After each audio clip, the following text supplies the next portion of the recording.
Mr. Sojedi, the regime in Iran is weak. There are a lot of crises, a lot of protests, and still they are on top of everything. They are managing the country, even though in a very bad way, but they're still in power.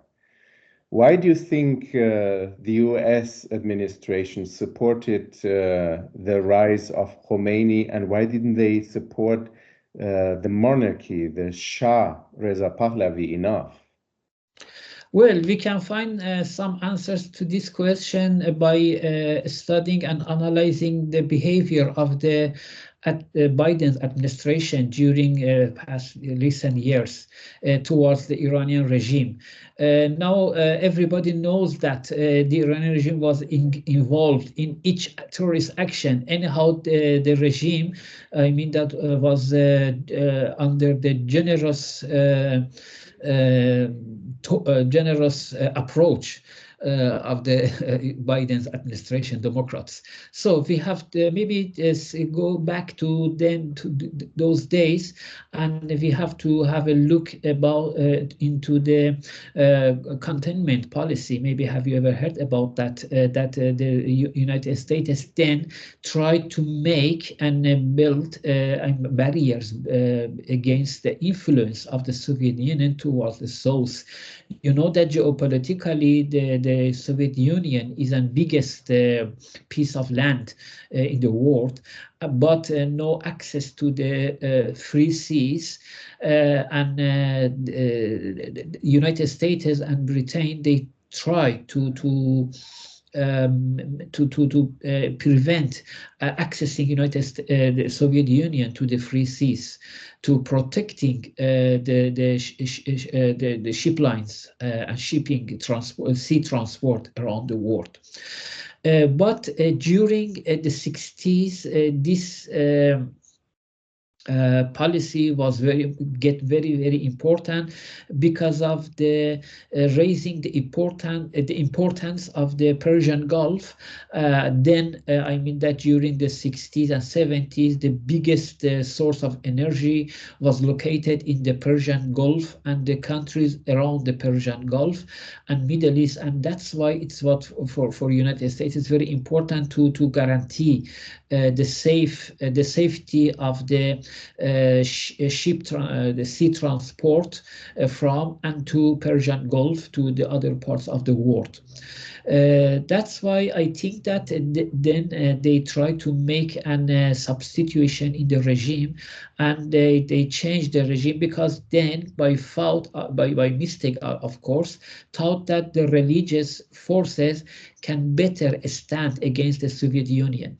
We don't forget that 6 months before the revolution of Iran, I think that it was in April, I think was in Afghanistan, was a coup d'etat, and the communist regime came to the power, took the power, and it makes very big concerns in the Western countries. And I think that the United States deliberately has reduced his support of the Shah. And as I have read in the diaries of the Shah in his last book, Answer to History, the ambassadors of United States and Britain both met the Shah a few times and asked him to leave the country. I mean, of course, not an impolite manner. However, the Shah that always they look to their watch that now is too late and you have as soon as possible leave the country. And I think that from then they try to embold the picture of the Khomeini, and that's why they arranged to go to the France, because France was anyhow in the center of the press in the world and can be freely be emboldened in the press around the world. And just I have to remember that then was two big figures, I mean that Shia figures. One of them was in Lebanon, Imam Assad, the other one was Khomeini. And the Khomeini was chosen by the West, by the United States, because he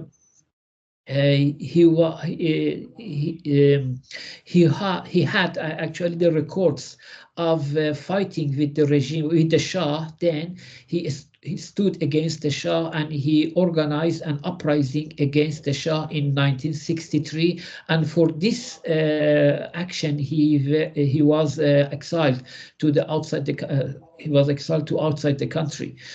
And eventually he installed in Iraq.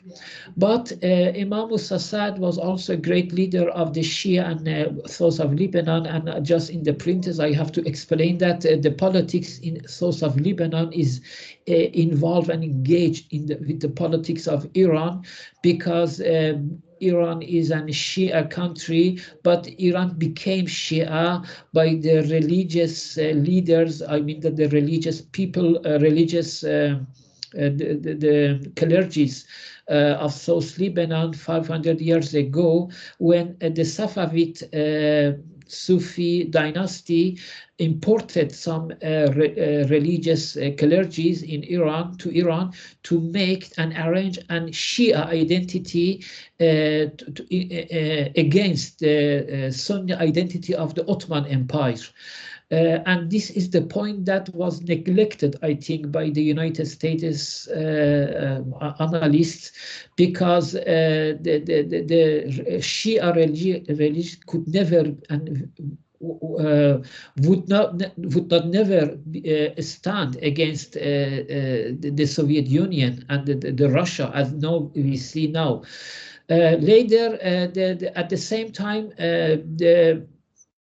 Imam Assad and he was invited to Libya by Gaddafi, and from then nobody knows about his history, because somebody believed that he has killed by the Gaddafi to make to pave the way for Khomeini. And somebody says that no, but there is no news from him anymore. But probably he was killed by the Gaddafi to make an to make a sphere without any rival, any serious rival for the Khomeini. Otherwise, he had also his own followers, and he was against Khomeini. He was a pro-Shah clergy, and he could make serious problems for the goals of the Khomeini's goals. Anyhow, by the policy of containment, suppose that Iran and Afghanistan become Islamic regime, and the Islamic regime could stand against the influence of the Russia. Of course, I said that it's a big mistake, because during 200 years since the dynasty of Qajar, Iran had two big wars. After the second big war, about 30 to 40% of the country was separated and given to the Russia, and Russia guaranteed the survival of the Qajar dynasty. And we know that then the Shia clergy in Iran was officially affiliated with the Qajar dynasty, and but by such agreement between Iran and Russia, the clergy in Iran were also supported by the Russia forever till now that we see. That's why using the Shia clergies as a barrier against the Russia was the weakest and baddest idea as possible then. And we see that immediately after revolution in Iran, the students occupied the embassy of United States and destroyed the embassy and destroyed, sorry, the relation of Iran United States forever, because and prevented to closeness between Iranian and West forever. And the Russian analysts believe that any closeness between Iran and Western countries, Western powers, can be an end to the influence of Russia in the world. I mean that in the Asia, especially. That's why this is actually, we can now understand the situation and the background of the 8 months between the revolution and occupying of the embassy, because by the occupying of the embassy, Dr. Yazdi resigned. Then he was the Minister of Foreign Affairs, and he tried to make and moderate and logic relation between the revolutionary Iran government, provisional government, and the rest of the world. But the clergy forces tried to make an authoritarian situation for themselves and take the entire power. And the struggle took about eight months. And later, even they want to make a trial for the Dr. Yazdi because of his meeting with the Minister of Foreign Affairs of the United States, while the responsible officials inside the Iran had some meetings with, for example, General Heiser. The Marshal Heiser was an American high-ranking military. He came to Iran and he had some meetings with the clergies in Iran. Even if you heard Mr. Intizam was arrested, and first he had supposed to be executed.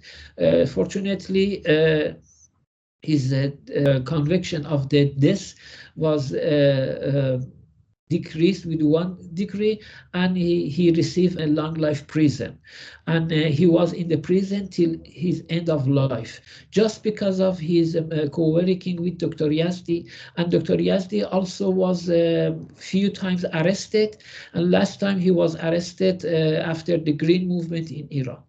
Just I have to point out that Dr. Yazdi helped to establishing the power, but he was deceived, and he has confessed that we were deceived by the Ayatollah Khomeini, because he was a religious man and religious clergy, and we trusted to him.